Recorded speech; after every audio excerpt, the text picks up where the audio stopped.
안녕하세요. 별별여비입니다. 오늘은 삼국지를 읽다 보면 누구나 한 번쯤은 하게 되는 그 질문으로 시작해 보려 합니다. 도대체 손권은 왜 저렇게 행동했을까요? 유비처럼 눈물과 의리로 사람을 모은 군주도 아니고 조조처럼 공포로 천하를 누른 인물도 아닙니다. 그런데 이상하게도 손권은 누구보다 오래 살아남았고 오나라는 세 나라 중 가장 늦게까지 버텼습니다. 그래서 늘 이런 평가가 따라붙죠. 조율자다. 아니다. 쥐새끼다. 오늘의 별별여비가 다시 읽는 삼국지 손권을 다시 읽어보겠습니다. 손권이 권력을 잡았을 당시 시대는 이미 잔혹했습니다. 조조는 북방을 평정한 절대 강자였고 유비는 언제든 판을 뒤흔들 수 있는 신흥 세력이었습니다.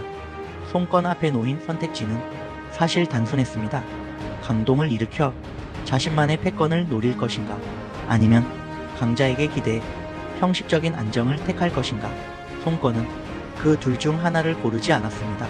손권은 둘 사이를 오가며 조율하는 길을 택합니다. 겉으로는 조조에게 고개를 숙이되 내부에서는 철저히 자주성을 유지했고 유비와 손을 잡으면서도 형주를 향한 야심은 놓지 않았습니다. 이 선택은 어떤 병법의 문장을 그대로 따른 것이라기보다는 병법이 가진 결과 아주 닮아 있습니다. 병법이 말하는 건 싸우는 기술이 아니라 상대를 믿지 않는 법, 그리고 살아남는 법이니까요. 손권은 병법을 외운 군주라기보다 병법과 같은 결로 움직인 군주였습니다. 그 대가로 그는 늘 의심받아야 했습니다. 손권은 적도 아군도 아닌 위치를 너무 자주 활용한 군주였습니다. 척벽 대전에서는 유비와 손을 잡아 조조를 막아냈지만 전쟁이 끝나자 형주 문제로 유비를 끊임없이 압박합니다. 그리고 관우의 죽음, 그 배경에는 손권의 기습적인 동맹 파기와 조조와의 이해관계 조율이 있었습니다. 그런데 또다시 유비가 분노하자 손권은 화친의 손짓을 내밉니다.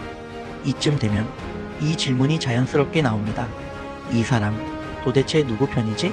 여기서 손권의 선택은 어떤 병법의 문장과 정확히 일치한다기보다 병법이 말하는 냉혹한 현실과 닮아 있습니다.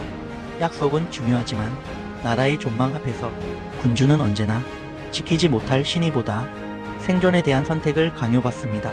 손권은 그 선택을 현실 정치에서 실행한 인물이었습니다. 그에게 동맹은 의리가 아니라 생존을 위한 도구였습니다.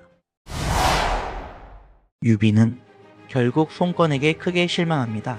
형주 문제는 대화로 해결할 수 있는 문제가 아니었습니다.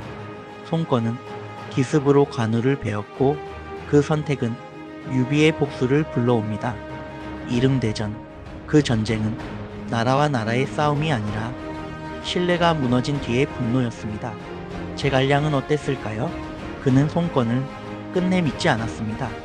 설득은 했지만 속내는 드러내지 않았죠. 정치가로서의 손권은 인정했지만 외교 파트너로서는 항상 경계의 대상이었습니다. 손권은 유능했지만 결코 믿을 수 없는 군주였습니다. 손권의 생애를 따라가다 보면 이런 인물이 보입니다.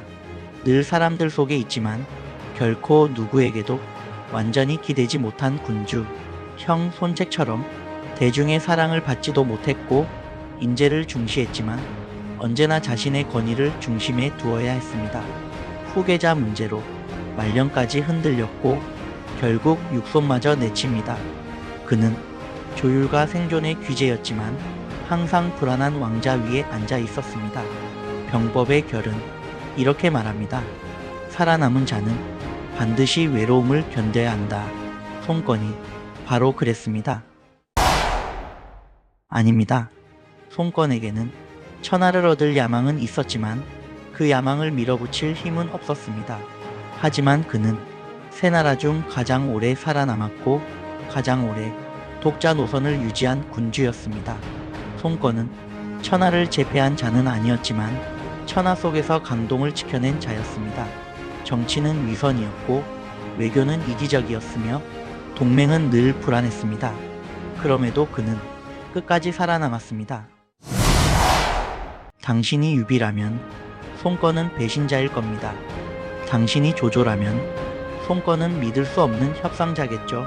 그러나 당신이 오나라의 백성이라면 그는 당대를 지켜낸 군주입니다. 혼란한 시대, 줄을 타고 거짓을 말하고 때로는 친구를 버리면서까지 강동을 지켜냈습니다.